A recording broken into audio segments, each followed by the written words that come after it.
Okay, we're here with Morgan Long, who is a former Slugger, current Slugger hitting and catching instructor, and a current freshman at MSOE.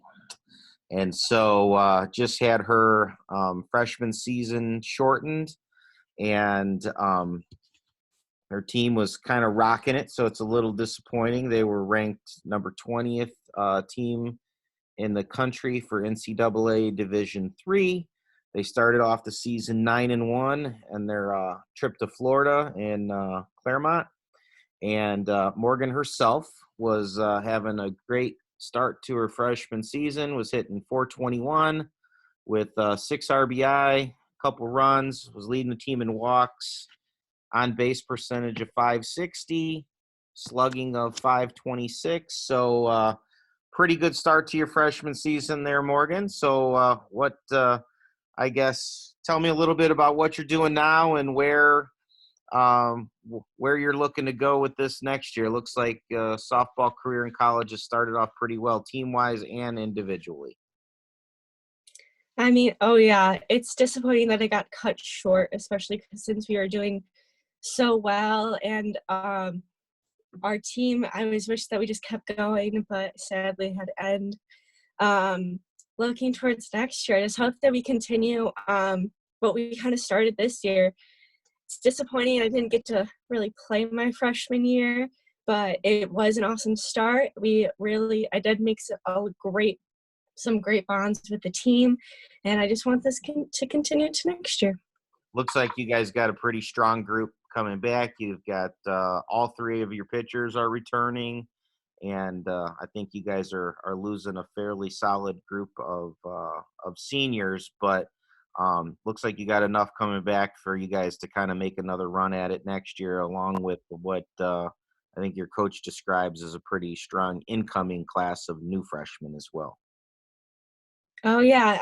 He hasn't really told us much about the incoming freshman class, but what he says is that they're pretty strong. We hope that the seniors that we lose, we can make up in some other ways. But we still will be pretty solid with everything, so I'm excited. Excellent, excellent. So you guys are in the process of finishing off your semester at home. How's that going for you? In the beginning, it was a real struggle. I really enjoy in-class learning, but I'm definitely adapting to it.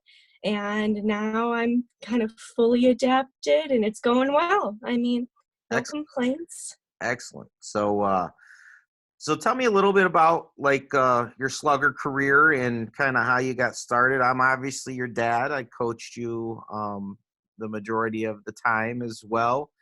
And so, kind of give us all your history as far as joining the Sluggers and kind of your career. All right. So history started when I was 11, I believe. I started at 12, so I played 12U. It was an extremely rough start. Our whole team was kind of made up of some girls who played travel, but a lot who were coming from rec league. All of us had serious improvements that we needed to make, but look where I am now. It just took a lot of hard work and everything, but throughout my time at the Sluggers, I got to meet a lot of fantastic people. I got to work hard and show what I've got, and now I'm in college playing ball. So Slugger history was pretty awesome. Excellent, excellent. So I can give you a little more depth of that, since I have a fairly intimate knowledge of your teams and everything. So I would say, where you say a rough start, it was probably a rough 2, maybe even 3 first years.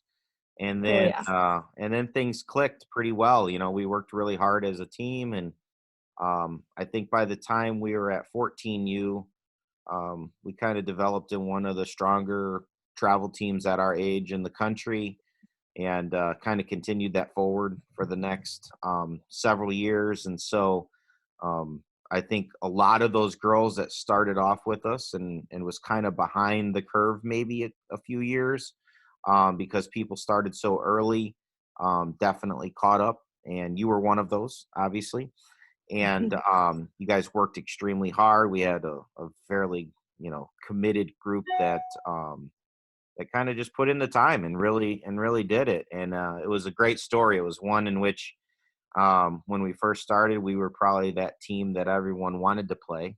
And by the time we finished, we were that team that nobody wanted to play, and so it was, it was a pretty nice situation for a lot of you. And so a lot of girls are playing, went forward and playing in college. But the one thing I always said about our team, and it just happened to be this way, and maybe it's because of the area that we're from and all the good schools and the academics, but um, we not only were good on the softball field, but I felt like we could probably beat anybody if we had an academic decathlon of some kind. And Oh yeah.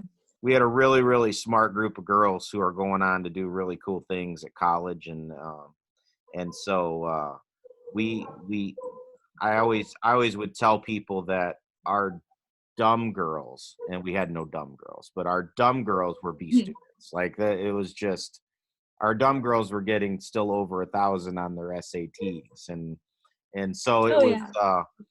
We had a group of girls that I think are going to do fantastic at life, and ended up being every bit as good of human beings as they were softball players. And so really important. And I got to see you develop in that whole group of girls. And I think I could say this along with all the other parents, is we could not have been more proud of what you guys accomplished both on the field and off the field. So kudos to you guys. A lot of hard work went into that. Why, thank you. It was. And trust me, all of the girls who I was with pushed me to strive for even better. Yeah. So I loved it. Yep, absolutely. So let's get into a little bit about what you're dealing with from a standpoint of making that transition and keeping your game alive. Like you guys had your season cut short, so what's your coach been telling you about kind of what you need to do to make sure you guys keep sharp and come back as strong as ever? So he hasn't told us too much about that. I'm pretty sure it's because of the initial shock, and he's definitely trying to push it. So for a while, at least, he was trying to get us back on the field, but he's finally accepted it. Right now, one of my teammates, Sarah Grossman, is trying to recruit players for a 23U team. So it's in, so maybe that, but other than that, he said basically keep up the great work. I trust all of you to keep hitting, swinging, catching, doing whatever you possibly can, especially throughout the summer. And if you're eligible, which sadly I'm not, play ball, play travel ball. Okay. But yeah, keep up the great work. Keep training. He trusts all of us to do that for sure. Absolutely. So, one, tell me what you've had a lot of great teammates in your life. Tell me what you feel makes a great teammate. Probably someone who pushes me, and someone who's very supportive. So someone who pushes me, I'm very kind of laid back.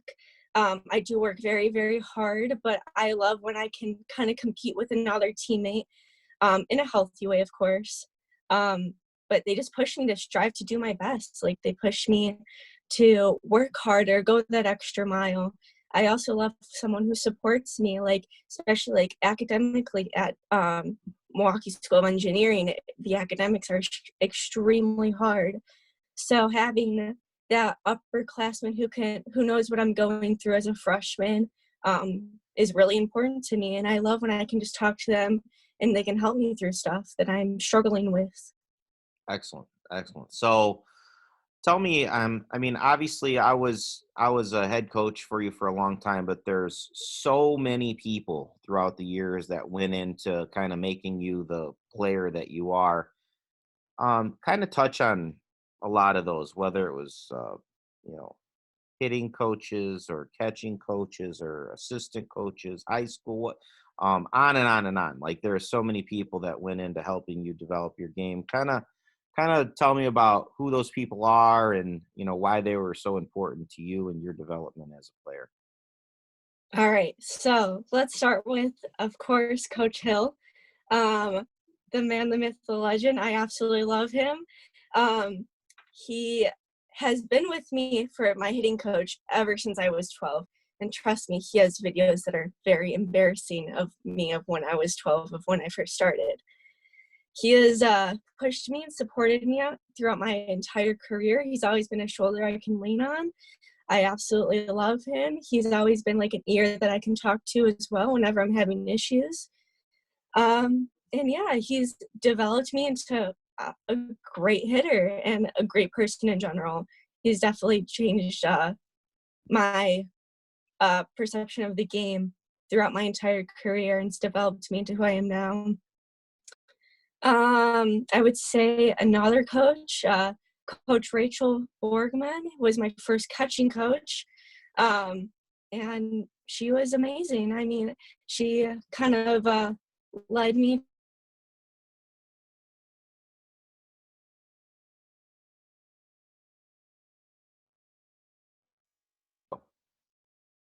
So Rachel Borgman was my catching coach when I was in the Sluggers, my first catching coach in the Sluggers. She definitely pushed me. Again, was also an ear to lean on whenever I had either issues or had questions. Still to this day, one of my favorite people. Get to talk to her a lot. Um, and then she definitely led me towards the path that I'm now. She helped me develop some essential skills, and here I am now. Um, Another coach that I had in high school, which sadly for only 1 year, was Coach Allie Bauk. Oh my goodness, I absolutely love her. She is such an inspirational player. She loves the game so much, and she has like so much compassion for it. So I definitely loved my high school senior year season, especially with her as my coach and someone to push me for what I knew that I wanted in my life. And then you, of course, which is very, very, very, very, very important to me. You were my coach throughout my entire Slugger career, and you pushed me and didn't really show me any favors, and you always knew that I could do better. So that leads me to another question. Sometimes a great positive, but there are also negatives to being, the coach's daughter. And so kind of, and we have a model at the Sluggers where, we're trying to add more non-parent coaches as best we can. There's a definite, lack of supply, so we can't completely go across the board to that model. But as we can, and as more quality coaches become available, we tend to gravitate towards that. So I guess from your perspective, kind of give me some of the positives and some of the negatives of why being the coach's daughter is a good thing or a bad thing at times. Some positives I would say is, I mean, you were always there. You always knew what I needed. You always whenever I struggled, you were like, yes, this is what you struggled on, let's fix it. You definitely got to know the game a lot better as we kind of grew up.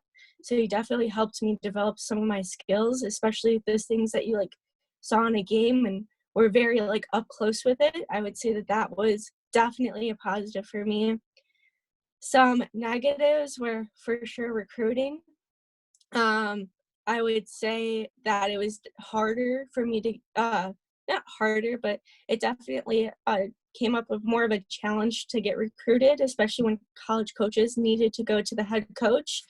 And they were, I think, more timid about asking parent coaches, especially when it was about your own daughter. I would say another negative was maybe some of the girls on the team not always liking you or anything like that. I never had too much struggle with it, but I would say that I definitely didn't get as close to some people as I would have wanted to since you were the head coach, but move on. I mean, I definitely got close to a lot of people who I love and I still talk to. So Absolutely. Yeah, I know it's hard. It's hard being the coach's daughter from that perspective because all the inside stuff that maybe girls don't want the coach to know or whatever. There's all the little friendships that happen and stuff like that. But yeah, I could see where it could be difficult to get close to certain people because of their apprehension to sharing too much information with the head coach's daughter. yeah, So, exactly. and then, yeah, I can tell you just from my perspective, from a recruiting standpoint, it's hard for a college coach to look at um, the conversation that they have with the father of the player that they're recruiting, and they don't know whether they're getting an objective you know view of who that player is. And so it definitely made a challenge. I mean, to a certain extent, I think we changed who your recruiting contact was, even to Coach Rachel Borgman at one point, because it had become an obstacle. So a lot of people think that it's a positive to have your father in that situation because Yeah. they can help you and direct you, but in actuality, it's really a negative in a lot of cases. And so Mhm. yeah, I can see both of those viewpoints. Those are great points you made. So let's say this: you're a catcher, and so give me your perspective on umpires. They have to be your friend. Okay. You might not always like them, but they have to be your friend. They are the ones who stand directly behind you. They obviously get in very close, so you want to make friends with them. You want to help your pitcher as much as you possibly can. So I would say making them your friend would definitely do that. Absolutely. So And what are I, some of the things that you do to kind of help break down those barriers? Because you got all kinds of different personalities that umpire from time to time. And so I guess just tactically, what are some of the things you do at the beginning and during the course of a game to make that friendship develop? oh yeah, I mean, there's tons of different approaches that umpires take, especially when it comes to catchers. But one of the first things I always do at every single start of the game is go in, shake their hand, tell them my name, and kind of reassure them that I'm here for them. Like, be like, I got you. I'll block I'll block the balls for you. Like, you won't get hurt. Like, this is what I'm gonna do. And they always appreciate that. They're always very upfront and like, oh yeah, like, thank you so much. Like, my name's Joe. If you need anything, like, I'm here. Okay. Um, yeah, and then you kind of just keep developing the story. I mean, trust me, I've gotten some umpires to tell me their whole life story. But I mean, I love it. They're all good guys or good girls, Yeah, women. excellent. Um, and then there are some that you even develop longer relationships with, where you become social media friends, and they follow you and you kind of follow them, and so I've seen some of those friendships develop as well. But so tell me about any Um, routines or superstitions that you might have. routines or superstitions. I'm trying to think. I don't have a ton. I'm not a I'm not a very superstitious person. I definitely one thing I do is I always put on my uniform the exact same way, in the exact same order every single game. Okay. Which sounds that's like one thing that I always do. So I'm Yeah. not besides that, I'm not a very superstitious person. That is one thing I will take to my grave. Is there anything you try to eat or music you try to listen to or any of that stuff, or you kind of just do your thing no matter what's in your groove at that point in time? Do my thing. I mean, I try not to let a ton of things affect me and affect how I play. So I have never been the type of person that's like, I need to listen to this song before I play or I'll do bad. Um, I mean, I try to just eat a lot of protein, especially now that I'm not a vegetarian. I try to eat some meat before I play and then see where a game takes me. So tell us about the transition, because I've heard, many people as you're growing up, kind of, you develop into the person that you're ultimately going to become, and that means trying different things and doing different things. And so, you started off. I want to talk a little bit about nutrition, because very important thing that you've gone through, because in early in your career, you were that kid that was probably carried a little bit too much weight. You had um, you know, body image things that you had to deal with and everything. And then you got yourself into really good shape, and you really, focused on nutrition. And then you went for a period of time where you were, a quite long period of time where you were actually a vegetarian. And now you've transitioned back into eating meat again. And so kind of take us through that journey that you went through your whole life as far as nutrition, and how big of a part it played in what you did. So, nutrition has played a huge part in my life ever since I was young. Like he said, when I was younger, I definitely was carried more weight. I was a little bit of the chubby girl on the team, couldn't really run super well. Another coach who I forgot to mention helped me with that, Coach Jimmy Tang, my speed and agility coach. Started with him when I was pretty young, and even like this year I've been running with him with my little sister's team. So he definitely whipped me into shape. I got stronger, faster, could had more endurance, got into better shape for sure. And then I would say about the start of my senior year, around then, I became vegetarian because I wanted to try to help the earth in any way I possibly could. Um, and it was when I was in softball, in college, I started being a vegetarian. I started the season with being a vegetarian and extremely struggled because I could not get our cafeteria didn't really include a lot of vegetarian options. Therefore, I couldn't really get the nutrients that I absolutely needed to kind of keep up pace, have enough energy with the team. So I turned back into an omnivore because I needed the protein that I couldn't get being a vegetarian with my cafeteria choices when I was a freshman, or am a freshman, that they've been in my season. Excellent. And quite honestly, like, how good is bacon now? Like, just tell us. It's honestly pretty good. I definitely missed it for sure towards the end. I was like starting to like get the shakes, like, oh my gosh, I need meat. So some of the things that you've kind of tapped back into now that you're being a meat, like, what did you miss the most? Like the things that you started eating because you didn't want your tummy getting upset, but you started eating like real light proteins like chicken and stuff like that. But like, what did you really crave? Like, what did you really miss? Oh my gosh, I miss chicken nuggets so badly. Like so badly. It was crazy. Like chicken nuggets, a hamburger. Oh my goodness, I missed it. I could give or take with bacon, but when I get the smell, oh my goodness. Okay. I missed all of them. Okay. Good.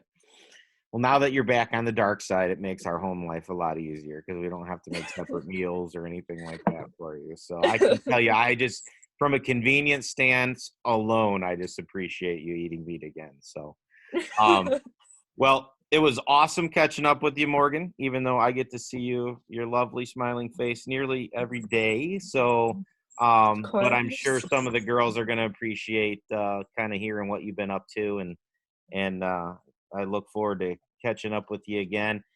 Just this year, Morgan is searching out an internship in her field of study, but she's also has an intention of helping with the 8U and 9U teams this year as well. So has been a coach for the Sluggers for quite some time, helps out with even her little sister's rec league teams. And so very good role model for her younger sisters and for other players within the Sluggers. And so I appreciate everything you do to give back. I think you've seen, what other people, the people you mentioned, the Coach Borgmans and the Coach Hills and the Coach Bauks and all those people, how they give back to the organization. And let me just say that you've done a wonderful job of doing that as well. And we greatly appreciate it as an organization. So thanks very much. Yeah, thank you. It's been a wonderful experience. Excellent. Well, we'll catch up with you soon. I'll take care, and we'll see you next time. Yeah, thank you. Yep. Bye-bye.